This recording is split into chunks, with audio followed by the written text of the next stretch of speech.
Mardi 20 septembre 2022, mesdames et messieurs, bonsoir et bienvenue dans ce journal. Dans les actualités de ce jour, le 77e sommet des Nations Unies a débuté aujourd'hui. Madagascar y participe comme chaque année.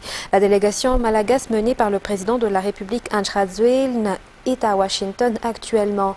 Demain à 18h, heure de Madagascar, le président malagasy prendra la parole devant l'Assemblée durant ce 77e sommet des Nations Unies. Un discours très attendu qui sera axé sur le redressement social et économique du pays après le Covid-19, mais aussi l'application du plan émergence de Madagascar.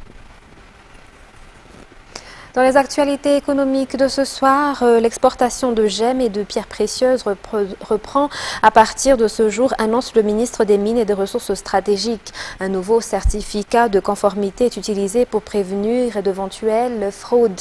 La valeur marchande de référence a également été fixée. L'objectif étant de redresser l'économie du pays à travers ce secteur sans pour autant léser les opérateurs miniers. Reportage de Ruth Christelle Rakoutmalal et Yves Gendel. Environ 7 millions de Malgaches vivent de l'exploitation minière. Beaucoup d'entre eux ont rencontré des problèmes à la suite de la suspension des exportations ces dernières années. Selon le président du SPMM au syndicat des professionnels miniers à Madagascar, lors du gel de l'exportation, ces opérateurs ont tout perdu car ils ont misé tous leurs biens dans ce secteur et ils ne peuvent pas bénéficier de prêts bancaires. La suspension de l'exportation a également un impact sur l'économie, car les exportations créent un équilibre au sein de la balance des paiements. Après une réunion du ministère responsable avec les opérateurs, il a été décidé que l'exportation de gemmes et de pierres précieuses sera rouverte à partir d'aujourd'hui. Un certificat de conformité infalsifiable, car muni d'un QR code, sera utilisé pour éviter les fraudes. La valeur marchande de référence a également été fixée conformément à notre époque, car la valeur de 2001 a été utilisée depuis. Selon le ministre de tutelle Rakoutmalala Erngen Olivier, cette valeur peut atteindre les $2000 le gramme. À noter que la valeur marchande de la plupart était de 20 milliards auparavant et pouvait même atteindre 1 200 000 le gramme au maximum selon la qualité et la taille des pierres précieuses et des gemmes. En outre, il est du devoir des exportateurs de rapatrier les devises obtenues grâce à l'exportation. Les opérateurs qui ne restituent pas leurs devises ne seront pas domiciliés. Il convient de noter que jusqu'à présent, seules les gemmes et pierres précieuses peuvent être exportées. L'exportation de l'or est toujours à l'étude.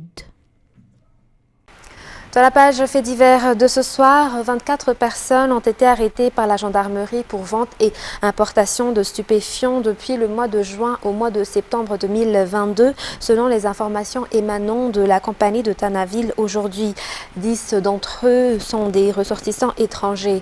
La recherche des autres trafiquants se poursuit. Les détails avec Secharangenas et Mirvulat Sfiren. Depuis le mois de juin jusqu'au mois de septembre 2022, les ventes de stupéfiants ont pris de l'ampleur dans la capitale, selon les informations rapportées par la gendarmerie nationale de la compagnie de Tanaville. Ce ne sont pas seulement les Malagasy qui opèrent dans ce milieu illicite, mais également de nombreux ressortissants étrangers. Et depuis le mois de juin jusqu'à aujourd'hui, 24 personnes ont été arrêtées par la compagnie de Tanaville. 4 d'entre eux sont des ressortissants chinois, 6 des Nigériens et 13 des Malagasy. Ils vendent 5 sortes de drogues, à savoir le cocaïne, l'héroïne, le cristal ou méthamphétamine, le sucre et le skunk. Ils ont été appréhendés avec leur matériel de vente, notamment des balances, des emballages plastiques, mais aussi divers matériels pour fumer. Selon les informations, l'un des Malagasy est en 7e année à l'université d'Antananarivo. L'un des ressortissants nigériens est un récidiviste qui doit encore terminer sa peine de prison, mais avait reçu une autorisation de sortie de prison. En outre, 801 grammes de cocaïne de base ont été appréhendés à Thomassen. Ces personnes inculpées dans cette affaire de vente et d'importation de stupéfiants sont classées comme des personnes qui troublent l'ordre public du fait de la vente illégale dans toute la ville.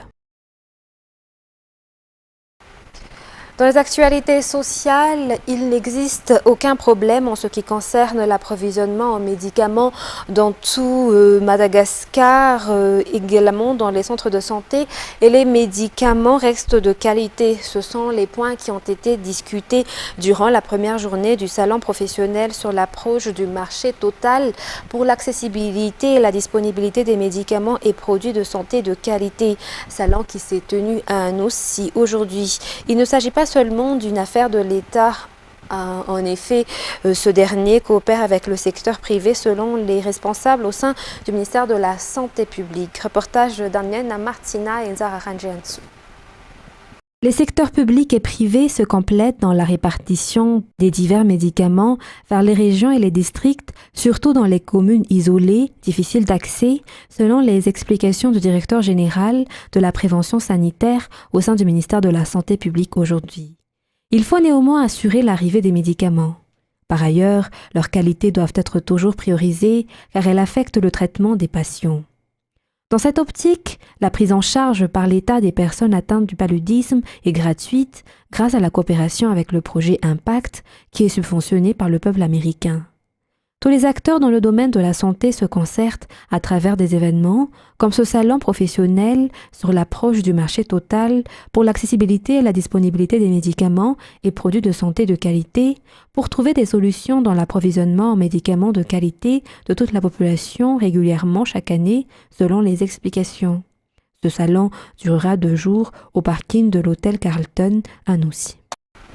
Toujours dans cette page santé, Madagascar a surmonté la 4e vague de la pandémie de Covid-19 selon la déclaration d'un médecin aujourd'hui si l'on se base sur le dernier bilan. Cela est dû à l'augmentation du taux d'immunité de la population et la sensibilisation pour le respect des gestes barrières.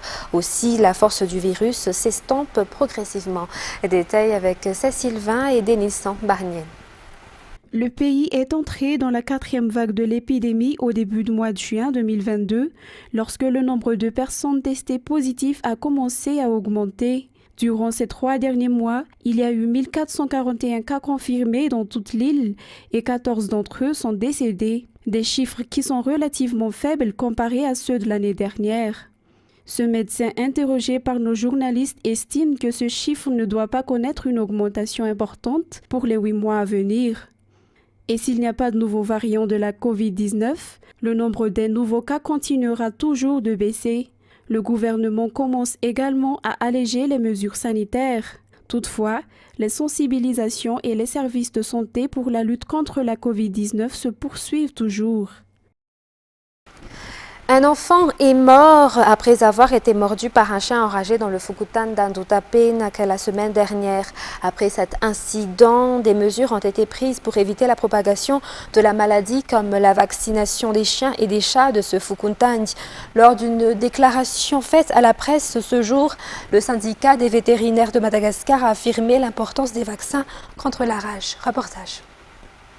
À Madagascar, 15 personnes meurent chaque année à cause de morsures de chiens enragés. Bien que cette maladie soit plus courante dans les régions, la semaine dernière, un enfant a été victime à Andutapénak.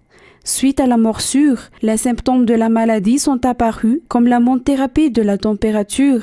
Les suites de cette morsure ont entraîné son décès selon les explications du docteur Frans Renef Slouf, directeur du syndicat des vétérinaires de Madagascar. Ce dernier a précisé également que la vaccination des chiens et des chats est le seul moyen pour lutter contre la rage. Pour aider les propriétaires qui n'ont pas les moyens pour la vaccination de leurs animaux de compagnie, il sera procédé à des vaccinations gratuites au sein des cabinets de vétérinaires lors de la semaine de célébration de la Journée internationale contre la rage. Le syndicat a également souligné que les mesures qui doivent être prises pour les chiens errants relèvent de la responsabilité des collectivités territoriales décentralisées.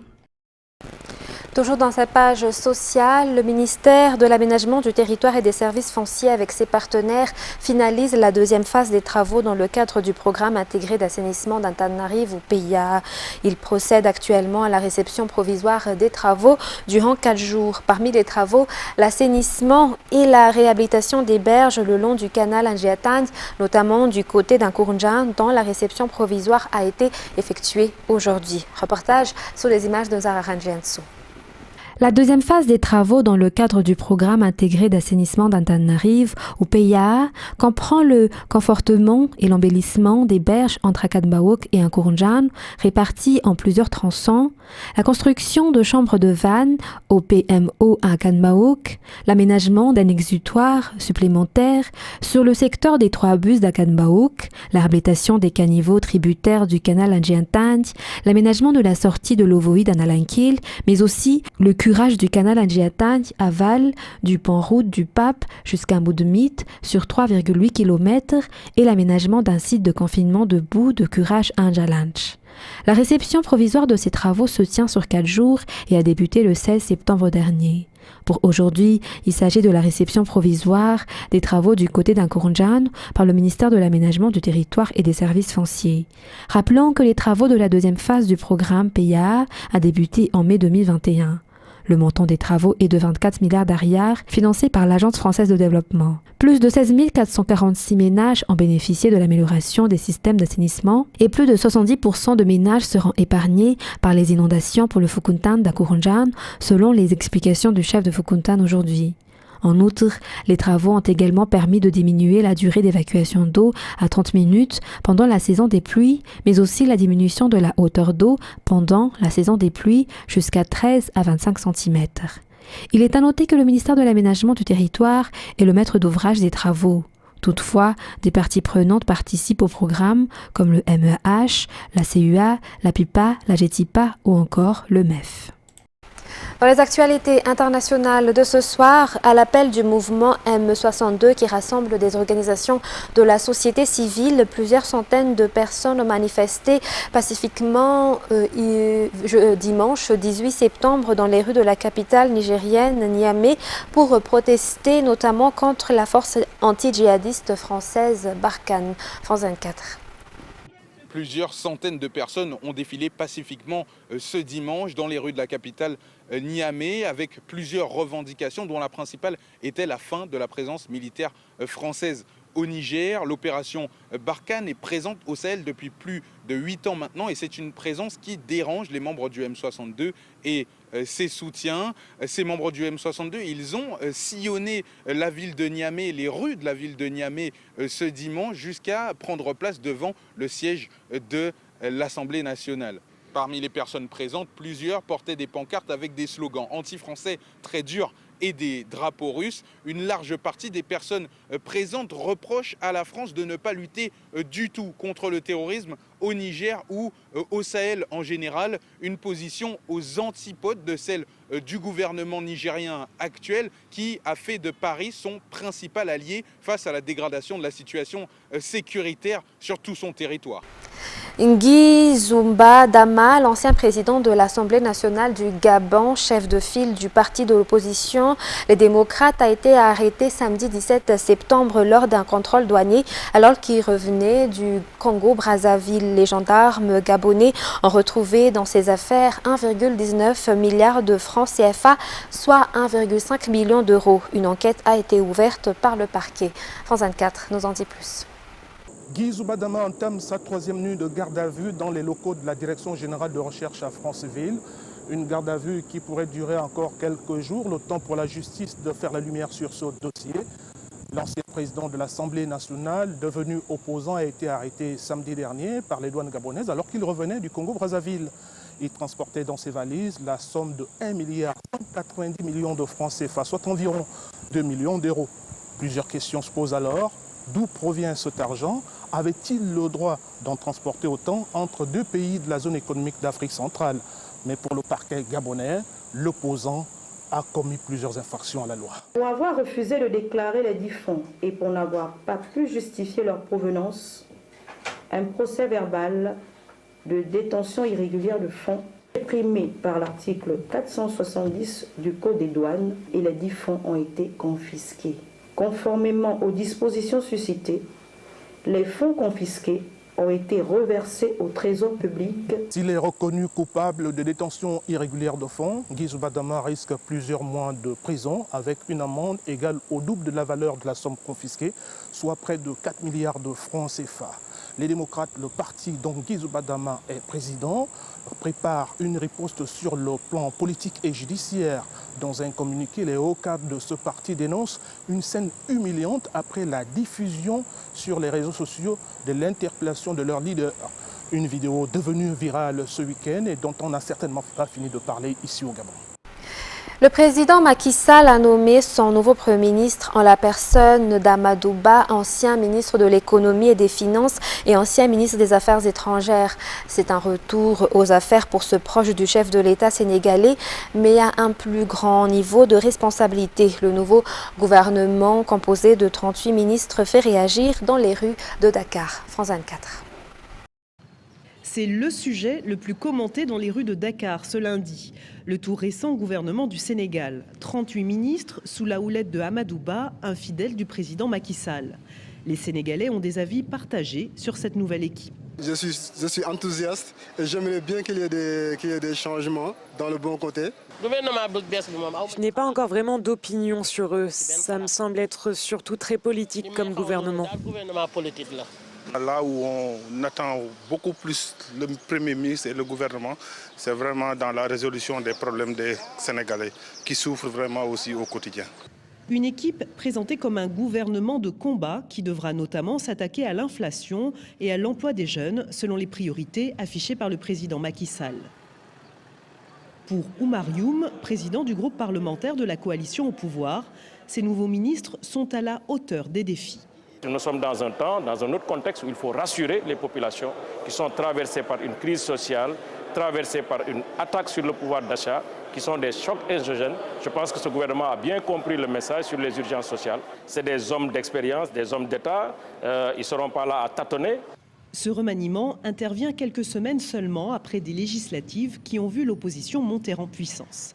À peine 17 mois avant la prochaine présidentielle, le nouveau gouvernement aura du mal à inverser la tendance, selon cet analyste. Le gouvernement semble être tourné vers la satisfaction des besoins, des préoccupations des Sénégalais par rapport à l'emploi des jeunes, par rapport au pouvoir d'achat. Toutes ces problématiques essentielles nécessitent des réponses structurelles et je ne sais pas si on peut faire en 16-18 mois ce qu'on n'a pas pu faire en 10 ans. Pour l'heure, la principale coalition d'opposition n'a pas officiellement réagi à ce remaniement ministériel. Mesdames et messieurs, c'est la fin de ce journal. Nous vous remercions de nous avoir suivis jusqu'à son terme. Sur ce, très bonne continuation sur Viva. Au revoir.